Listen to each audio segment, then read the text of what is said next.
You know, there is something wonderful but also mysterious about this season. I'm not talking about the change in weather. I'm talking about election. Even as Lok Sabha election is coming closer and closer, you will get to hear a lot of things and some of them sound so mysterious. Namaskaram, the South Indian is here. Today our focus is going to be on Kerala and I'll tell you why. The Congress is accusing the opposition of cozying up with the BJP. Meanwhile, other parties are also accusing the Congress of cozying up with the BJP. What's really going on? That's what I'm asking. Is the BJP making all parties nervous in Kerala? Wait, you may turn around and say, listen, the south of India is completely BJP mukt, divide of BJP, but you never know. When the tide changes and things become different. You know, it's very strange in politics that when what routinely one considers impossible, suddenly it gains credence when elections are around the corner. The Congress in Kerala launched what is being billed as Amaragni or People's Agitation, covering 14 districts in Kerala in the next 3 weeks. It was during the yatra that Sudhakaran, Kerala Pradesh Congress Committee President, and also opposition leader V.D. Satheesan alleged that there is a truck between the CPIM and the BJP in Kerala. Don't be surprised. Just don't be surprised, for this is the election fever. I told you it's like a fever. Most preposterous things being said. Well, that is not the only allegation. The Left Democratic Front convener E.P. Jayarajan also jumped into the conspiracy theory and said that the UDF and the BJP were getting cozy as RSP MP Premachandran was cited at lunch hosted by Prime Minister Modi. Now, Premachandran tried explaining, and so did the Congress's Satheesan, that look, it was just a lunch with no political agenda. But I told you, ladies and gentlemen, in the season of elections, all parties seize conspiracies everywhere. Premachandran said that the invitation for lunch came as a surprise and no politics was discussed. He received a message from the PMO. Modi wanted to meet him. He said, and I am quoting Premachandran here, look at it, it's innocent. Modi invited us for lunch and led the 8 of us to the canteen with a witty remark that he was going to punish us. That's about it. Insofar as Congress's allegation against CPIM and BJP getting closer is concerned, the party wondered why, when the ED had been on the tail of many leaders, so far as corruption is concerned in Congress-ruled states, it was going rather slow in the case of Kerala. Why? Maybe because, you know, the LDF is getting very close to the BJP.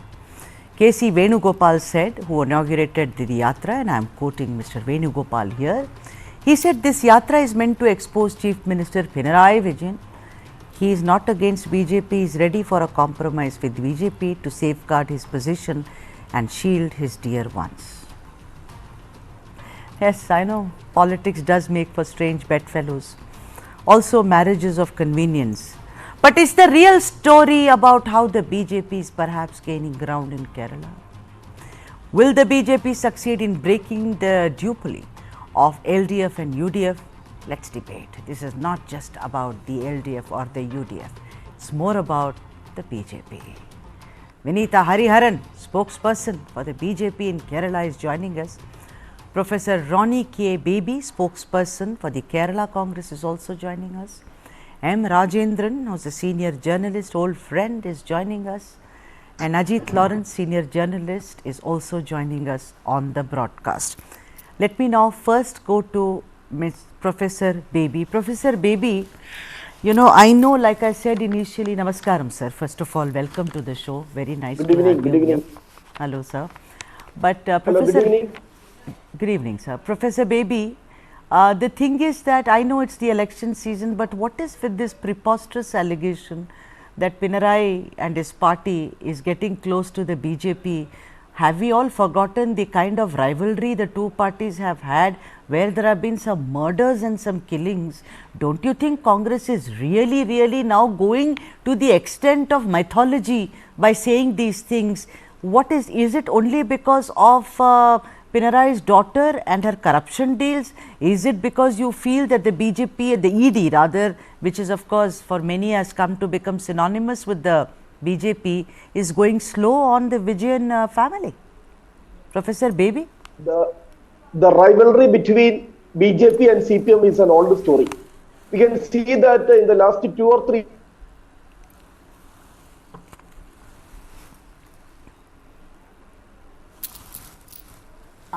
I think that his frame has frozen and we'll have to go to some other guest right now. Let me go to someone who can give us a proper perspective, and there are two gentlemen.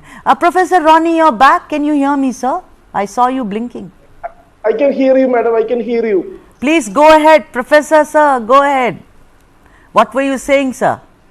Yeah. There is a saying that enemy's enemy is my best friend. That is actually working out in Kerala. For CPM and the BJP, Congress is their common enemy. Okay. We can cite out many examples between the close connection between CPM and BJP. The rivalry between CPM and BJP is an old episode. Ever since the Pinarayi Vijayan government came to power in the second term, we can see even a single FIR has been registered against the workers of CPM or BJP for clashing between them. So no such incidents has been reported for the last 3 years. I can give you a best example. In the 2021 assembly election, immediately after the election, R. Balashankar, he is a very prominent RSS leader. He is the number 2nd or 3rd in the RSS cadre at the All India level. He told openly before the media that in the 40 assembly seats, there was a secret pact between CPM and the BJP to defeat Congress. All right. It was okay. Right. I mean, I'll come to you about Premachandran's lunch with Prime Minister Modi. The others can also point a finger at you that, you know, you live in glass houses. Do not throw stones. No. I will come to you. Professor Baby, please, let me just go to the other guest, sir. And then I will come to you. Ajit, how do you read this? I mean, I know that it's the election season, Ajit, and you know, we can all stand there and we are going to file reports after reports. He said this, she said this, it's preposterous. But I don't think it can get more ridiculous than this. Would you agree, Ajit Lawrence, where the Congress is saying that, oh, there is a truck between the LDF and the BJP, and on the other hand, you know, the LDF is saying, well, how come the RSP member Premachandran was having lunch with Modi? I am first going to talk about this truck between, you know, the suggestion which is made.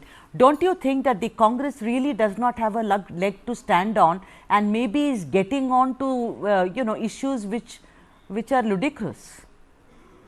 No, I mean, there are a few good reasons for the Congress people to allege that CPM, I mean, Sri Pinarayi Vijayan led CPM and the LDF are having very good clandestine relation between LDF or CPM and the BJP, central BJP government. Okay. And why? Because there are 38 times his case against Pinarayi on Lavalin was been postponed by CBI. That is one of the reasons. Why these people allege is that 38 times, never in the history of India, such kind of a case has been postponed for 38 times is unprecedented. That is one reason. Another thing is, as Professor Baby said, last time in the assembly elections, the entire vote share for BJP is 15%, out of which 5% has scored for CPM. CPM led LDF. That is why a continuation of our second term Pinarayi government has come into power. That is another thing. And again, there are a lot of allegations. It's not allegations; it's several facts that gold smuggling has been there, and then again dollar smuggling was there, and all these things. All right. So so you feel that these are, according to you, Ajit Lawrence, these are facts, and there is a secret parley or it will be out in the open very soon. Rajendran, I am flummoxed because the parties are not only ideologically completely opposite to each other. At the every slightest provocation, we see Pinarayi calling everyone an RSS agent. You are breaking the country, you are trampling the rights of the states. He was in Delhi's Jantar Mantar, after Siddaramaiah leading it. Do you think this is even possible? I am not saying anything is impossible in Indian politics. Look at Nitish Kumar. You do not know where he will turn tomorrow. But I am saying this particular theory, do you think that this is just a figment of, or is it quite possible that this could, happen? Because LDF traditionally has been seen as a clear Hindu party, that's what experts say, whereas the Congress is seen through the prism of being a minority party. Rajendran, your turn, sir. Sudha, thank you for giving me an opportunity here. Let me bring one point which is traditionally said. There are no permanent enemies and permanent enemies and permanent friends in politics. One thing, let's be clear on that. Secondly, the situation which we are seeing in the Indian politics for the last decade is that the institutions are deciding how the politics of the state and the country will be run. And, it also gives opportunity to the voter for the first time, perhaps in India, where they can play a critical role. So I see whatever happens, in the political ground, it will be interesting to see how people vote, and will they vote for the ideologies these people stand for, or will they vote for the development which they have done, or for allow the politician to survive in whatever color they change themselves.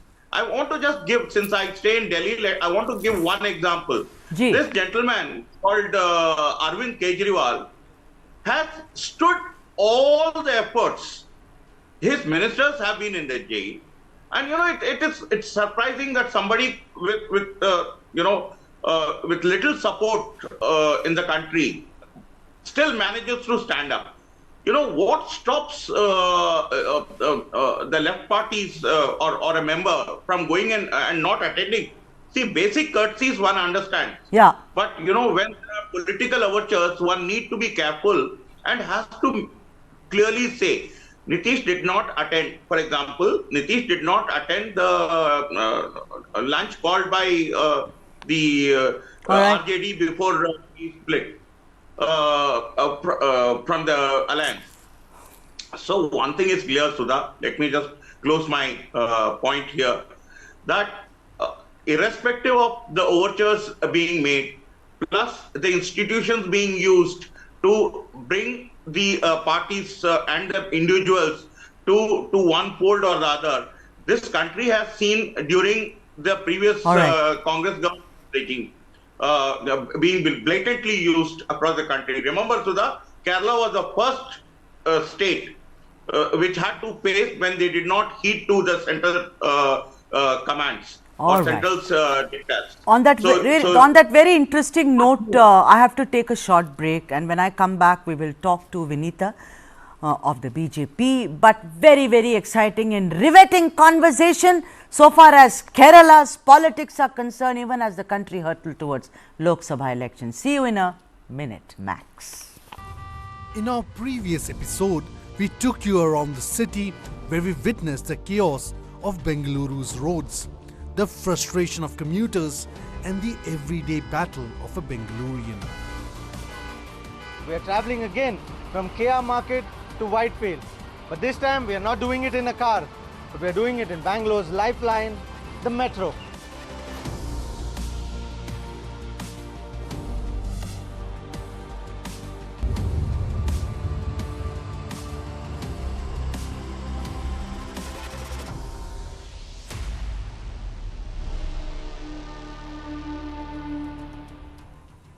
Welcome back. The South Indian today is focusing on Kerala because it seems like the BJP is kind of making all the parties in the state a bit nervous. We'll find out.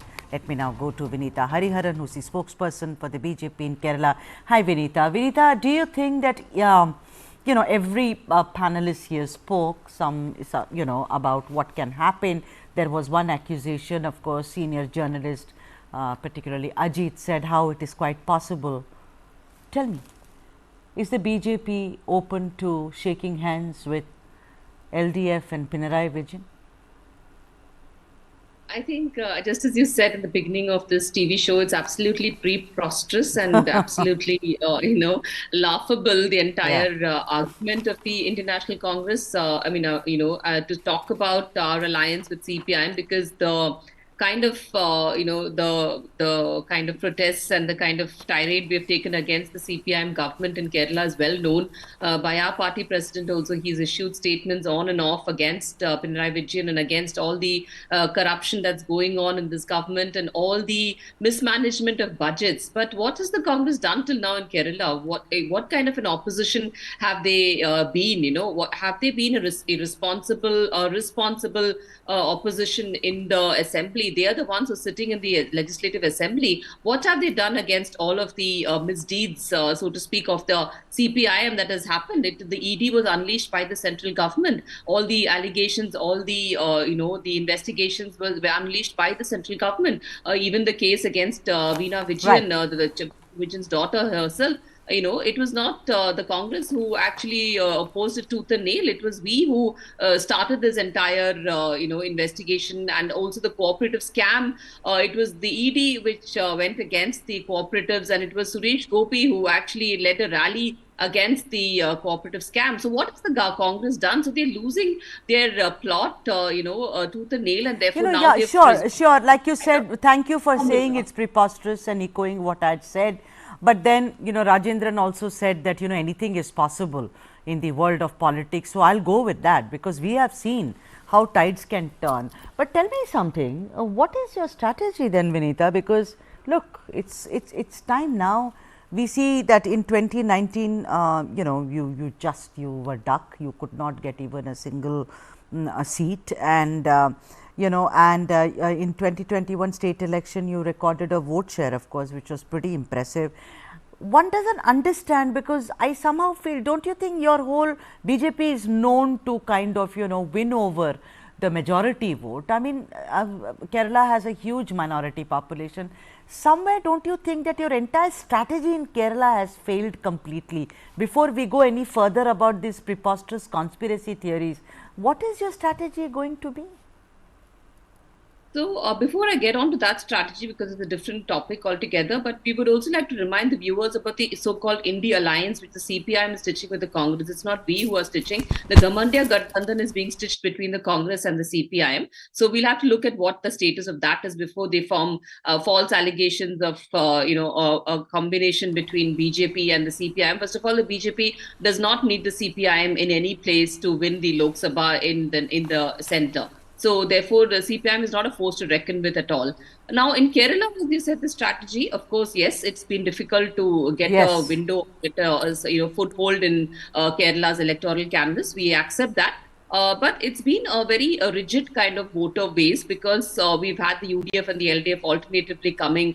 And it's also a demography that is pretty, beyond, it's the older age group that is there as a voter base in Kerala. So they have set concepts and they have set ideas. Therefore, it is the youth that we are appealing to today. And our strategy is to appeal to the youth. It's to appeal to the women. It's to appeal to the farmers. Of course, farmers as such, as a category, it's not a very formidable force in Kerala. But still, these are the three pillars with which we are working on nationally, as well as in Kerala. And we hope that this time, at least, the Modi wave, and also not just the Modi wave, it's also the entire strategy of appealing to women voters and to our youth, I think, which should work. All right, Vinita. Professor Baby, I'm coming to you. What happened at the lunch, which Premachandran was seen having lunch with Prime Minister Modi? Modi said, let's go, laughed and said, let me punish all of you and all that. But in politics, perception is very important. Optics are very important.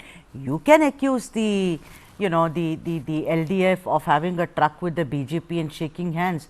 But what about this member of the RSP, sir, Professor Baby? We know that Mr. Premachandran is a very excellent MP in the parliament. And Modi is an excellent prime minister. What has that got to do with the price of onions, sir? Go on, sir. It is nothing wrong. It is nothing wrong with that. The prime minister has called an very performance-based MP to have a lunch with him. There is nothing wrong because Premachandran has won many awards for the best parliamentarian. So we feel that it is a recognition for his contribution. All right, so let me, this makes, I'm not going to kind of, negate what you said, but I totally disagree with you. Someone's goodness, someone being a saint has nothing to do with how he or she performs in politics. There are two different things. I want to ask you once again, sir, do you have proof that LDF and BJP are shaking hands? And both of them, it's like just a smoke screen they have created. What kind of proof can you give? I know the yatra is on and you will see all kinds of political things. But what proof is there, Professor Baby, of this? You mean proof for BJP CPM alliance? You mean? Yes, sir. Madam? Yeah, because of the Lavalin case is the best example because of, that in the history of the Supreme Court, 38 consecutive times that the Lavalin case is being postponed. That is the best example for every time when the case is coming before the Supreme Court, the CBI citing other reason or this reason and requesting the Supreme Court, honorable bench to postpone the case. That is the best example. If the Supreme Court is taking that case into account, it is sure that Pinarayi Vijayan will go behind the bars. He will go to the jail. That's a very clear example. I can cite one more example. Recently, when our Honorable Prime Minister, when he came to Kerala, in his address, he said that everybody knows that which office is the epicenter of all allegations in Kerala. He mean that it is Chief Minister office, Pinarayi Vijayan's office, because even just before the last assembly election, ED was about to corner the Chief Minister in this gold smuggling case, dollar smuggling case. The four central agencies enquered the case: CBI, ED, Customs, central agencies. But the case has been subordinated. I find it very strange because the thing is that everyone has been under the scanner. Someone may turn around and say, oh, Kavita, the ex-Chief Minister of Telangana's daughter, although her name keeps coming up, she's not really been so far, kind of taken into, taken under for any kind of investigation. Those say, oh, there is a truck between KCR and Modi. They say, oh, there is a truck between Stalin because the Chief Minister of Tamil Nadu, because his colleagues have been arrested by the ED, but not Stalin himself. So, this is the theory which goes on that either the BJP will get after you and put the ED on your tail to be, and it looks like a very simplistic thing, but maybe, the Congress has its own theory to, to kind of talk about this. Ajit Lawrence, I want to come to you, Ajit Lawrence. Ajit Lawrence, every election, the voter changes in every state, like Vinita was saying that there are older ones who've got set, ideologies and attitude. But the rise of the middle class in Kerala, if you look at it, don't you think that they have a because I've been reading a lot and watching, when Prime Minister was in Thrissur and all that, there is a natural proclivity towards the religiosity that BJP is presenting. Don't you think that that's kind of can be threatening for other parties in Kerala? Because the middle class seems to be veering towards the BJP. No chance, because see, whenever a prime minister, whosoever may be, from whichever party it may be, but when prime minister comes, normally people throng around him. That is the culture we people in Kerala give to our national leaders. And don't take that those people who gathered around to see Modi would turn around as vote for BJP. No way, that will never happen. But the other way around, when you think about why not BJP and CPM have a clandestine understanding is that the entire target is to dismantle, weaken, and shatter Congress in Kerala. That is the intention of this CPM and BJP having joint attempt, or their effort is to shatter the Congress in Kerala. That is what they are trying for. Yeah, that is what they are trying for. And you must understand, all the central agencies. See, look at Karnataka, and then now in Delhi, everywhere ED is issuing notice, and they are after the chief ministers. But now in Kerala, these people never turn around to Pinarayi Vijayan or to his office, official residence, neither to the office in the secretariat. So these are the things that give a clear-cut understanding, or a wave of understanding between BJP and CPM. Particularly CPM means particularly Pinarayi Vijayan. But you know, look at what Vinita said, Ajit. She said it's preposterous. What are you saying? You know, so the thing is, give me 1 minute. I'll come back to you, Ajit Lawrence. And also, Rajendran, thank you for your patience. Time now to take my second break on this show. I'm going to come back and then talk to Ajit and then go to Rajendran.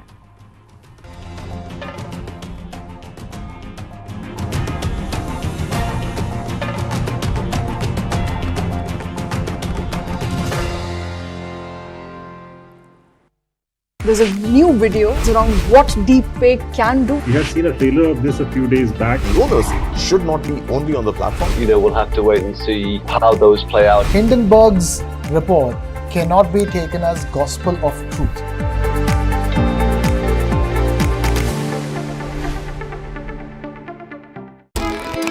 A defiant performance by Ten Hag's men. Now standing at 7 feet 4 inches, Satnam Singh is making his way into professional wrestling. We are getting more good news for India.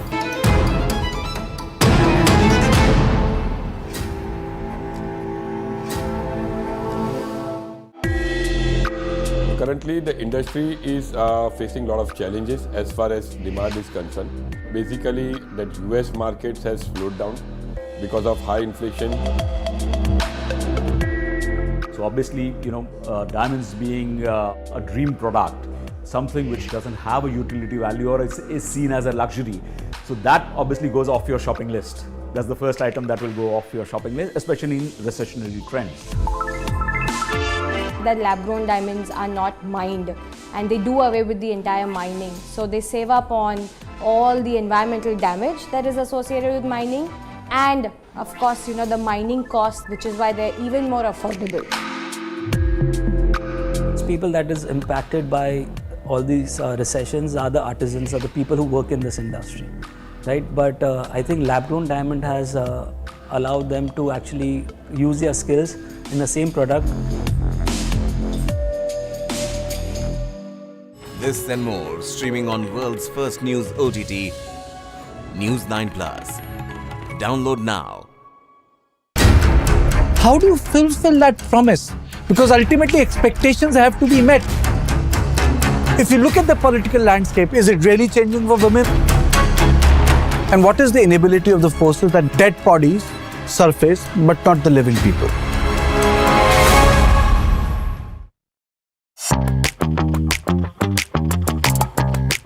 We are trying a lot of experiments, innovations and ideas. We came out with a new format in audio, which is audio series. Listening for content-oriented company in India, which is a very unique proposition. When we look at audio in general, we had music, which is like extremely old format, and then we had podcasts. A natural extension to Pocket FM is to move from Hindi to regional content. I think I'd love to see their FY24 numbers, which they claim will be close to 1,000 crores. I think there are talks of them to raise another $80 to $100 million of funding.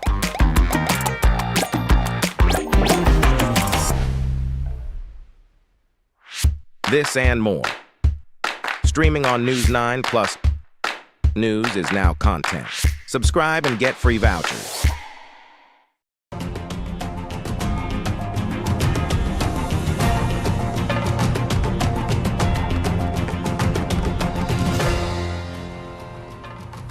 Welcome back. The South Indian is here. Our focus is on Kerala today. All parties now in election mode. The Congress has now alleged that the BJP has a truck with the ruling LDF, Pinarayi Vijayan-led government and party, and BJP are trying to come closer because they have a common enemy in the Congress. Whereas there are allegations on the Congress that how come one of your allies, a man called Premachandran from RSP, was seen having lunch with Modi. So what is right for us is wrong for you and vice versa. Hypocrisy much is what they're saying. We have several experts on the show today, and Vinita of the BJP says she agrees with what I said, and I opened the show by saying it's preposterous. But before I took a break, I was speaking with senior journalist Ajit Lawrence. Ajit, please finish what you were saying. Ajit Lawrence? Yeah. So the thing is, see, you must understand, basically, Vinita also must understand that the intention of BJP and the CPM, particularly Pinarayi Vijayan, is very clear that they are in an understanding that both of them, I mean, Pinarayi Vijayan along with BJP leaders in Kerala as well as central BJP government are in an understanding to weaken the Congress party in Kerala. As you have rightly said, as a passing, like the largest Hindu party in Kerala is that CPM-led LDF. So it is easy for BJP to maneuver, to manage the other way around, to weaken Congress, alleging all these their secular approach and stance with the minorities like Christians and Muslims are very easily to be alleged. But the thing is, the intention, first of all, we must understand is that to weaken Congress is the main target of BJP given to Pinarayi Vijayan. Mr. Pinarayi Vijayan, that's Chief Minister. That is the reason this Pinarayi Vijayan doing all his, besides all his misdeeds, never a central agency comes in here or never a BJP national leader says anything about the gold smuggling and the reverse Hawala dollar dealing, and then again his daughter Veena Taikandil involving in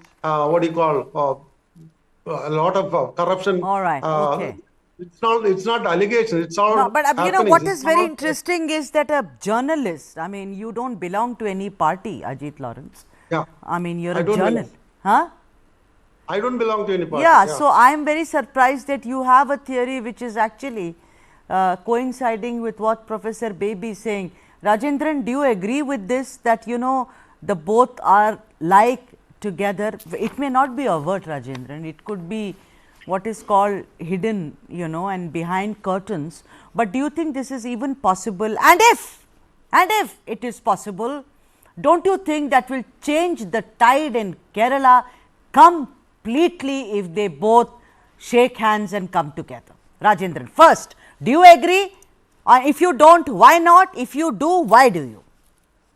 Okay, first of all, I don't agree. My hypothesis is totally different because, first of all, Sudha, you mentioned that it's the middle class which is probably moving towards the religious thing. Sudha, we both come from the state where, our grandparents have taught us to be religious from the childhood. It has nothing, some leader has come and taught us how to be religious. So that thing remains in Kerala. So it will not be, my hypothesis, Sudha, since you mentioned, I felt that I should highlight this, that people are religious, but that does not mean they will change their political commitment and ideological following up. Home up, I've seen this happening in many states, many districts in Kerala. Now, one more point, one last point, Sudha, just to conclude, why it's not Kerala, the Congress weakening theory does not hold any water is simply because if Congress has performed, it has to show its performance. Whatever it has done, even being in opposition or in the states where it has got the power, and let people decide as to what kind of ideology they follow and how the Congress performed last time, no, Rajendran? You look at the last time elections. Yeah, but they did not meet all the promises they made in their manifesto. Please, Sudha, that was the whole thing. It was not that they wanted to change the government. The people of Kerala know who was in a position to provide them what they wanted. And they believed in and see, Kerala I've seen very closely when probably only the South states read the manifestos so diligently and read every word of it, and they vote then and after 5 years based on that. All right. So, it's very interesting. Ajit Lawrence, senior journalist, says there is something brewing between the CPIM and also the BJP. Rajendra completely, he says not at all, and he says that it is not possible because of his own theories, where he says that, the Congress needs to perform, etc., etc. So, very interesting here. Whenever it's polarized, a debate becomes that much better. Let me go to Vinita. Vinita, I want to ask you, you called it out right at the beginning and called it preposterous, right? The thing is that I want to ask you that yes, you also accepted that it's been a great challenge for the BJP, to kind of make inroads into Kerala because of the way it is structured. You said also lots of voters are at an age where they have set ideas and ideologies. I want to ask you one thing. Why is it that despite so many corruption charges, let's talk about gold smuggling scam, Mr. Sivasankar was indicted in that. We have Swapna Suresh. We've been, also, there are several scams, and the recent ones allegedly involving Pinarayi Vijayan's daughter. Why do you think the investigating agencies have really not gotten after despite so many corruption charges? Vinita. The very fact that it was actually started by the central agencies, the central agencies actually dug out this case and went on a tirade against them and went on the investigation spree, itself speaks about where we stand in our, but definitely we don't want to confuse the work of the central agency and the politics of it. But so, you cannot actually mix everything and put it into one cauldron. Like the Congress, when it suits them, they say that we are unleashing the ED against the non-BJP states. And when it doesn't suit them, they say, why isn't the ED going all out and punishing the criminals? Unless they finish the investigation, unless they complete the investigation, they can't really pin these people down and put the punishment as the crime deserves. So therefore, let's leave the work of the investigating agencies to the investigating agencies. Let's separate the politics from the work of the investigating agencies. That is my appeal. And the second is Vinita, that everywhere it becomes synonymous. There was a time when your party called the CBI a caged parrot. When there was an earlier dispensation, now your party has ruled this country since 2014. Everyone says when the ED gets after you, you know what is going on. So it's not that simplistic, is it? See, on the one hand, you say Pinarayi is corrupt, his family is corrupt, people around him are corrupt, they have taken a lot of money away. Then how come that Pinarayi is sitting there, really tight, and comes to Jantar Mantar and shouts slogans against the center and goes back? Yeah, so absolutely. The fact that he is actually in Jantar Mantar and shouting slogans against the center itself speaks. That is a political statement, that is we are not in hand in glove with the CPIM. Actually, we don't even need to defend the statement because, as I said, it is preposterous. So therefore, but then since it's the topic of the debate, I have to say that since he's made overt protests, he's done all that he could do to speak against the BJP. And I just attended the Mathrubhumi Festival of Letters yesterday and had a discussion on democracy, and my opponent was John Brittas, the MP, Lok Sabha MP, and the crowd was a completely CPIM-led crowd, and you should have seen the kind of jeering and opposition that they gave to the BJP-led statements, and it was a very, very, very overt and very evident kind of protest against the BJP government. For whatever it does, it is they protest against the BJP government. So whatever we do is fascist. Whatever we do is is the extreme right. But what we do is for the benefit of the nation. That is globally proven. Therefore, this kind of the divide is very clear. I would like definitely highlight about the India Alliance. I would like to ask the Congress what happened with the India Alliance. You were supposed to join hands with the CPIM, and you're putting the on us, the ulta chor kotwal tumhare Professor kind Baby, of thing. yeah, What's Professor happening? Baby, I want to ask you that this entire run-in that Pinarayi government has had with Governor Arif Muhammad Khan, you see a conspiracy there also, and would you say that they are all getting together? It's a run-in every day. You see a slugfest every day. Khan saying I will not move, they saying you are fascist, etc., etc. I mean, come on, your theories need to have some logic, no? It doesn't come up like that. Yeah, we are strongly believing that there is a drama is going between the governor and the chief minister. Drama. Because at the last moment there is a settlement. So nobody is going beyond a particular limit. The governor is raising some issues, the chief minister is raising some issues. But after a few days, the government is sanctioning whatever amount the governor requesting for the expense of the government. Yeah, because the Congress strongly, our opinion is that the governor I've completely run out of time. I'll have to apologize to all of you. But, on that very dramatic note that it's all a drama and, it's all being played out, I don't think Kerala being the most literate state, the people are not such fools. They can see it through. I'm sure they can. It will show up during elections. Thanks are due. Vinita, thank you very much. Professor Baby, it was such a pleasure to have you. Rajendran, thanks a lot. Ajit Lawrence, thanks are due to all of you for this wonderful conversation. The South Indian is going to take a very short break, and I'm going to come back and tell you about the largest contingent in Karnataka. Back in a moment.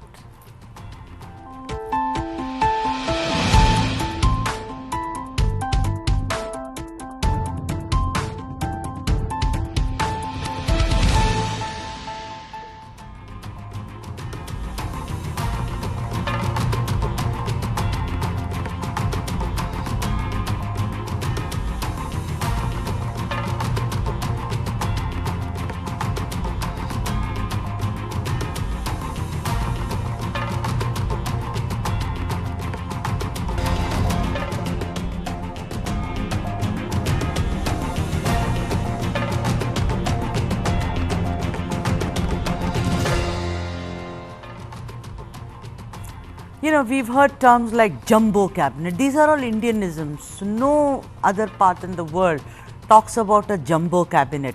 We also talk about maximum number of people, which means that it's top heavy so far as governance is concerned. But is it even savvy so far as financially, if you look at the formation or a composition of a government? That's what we are talking about today. With 90 cabinet ranks, Karnataka becomes top heavy. This is perhaps the largest contingent in Karnataka's history.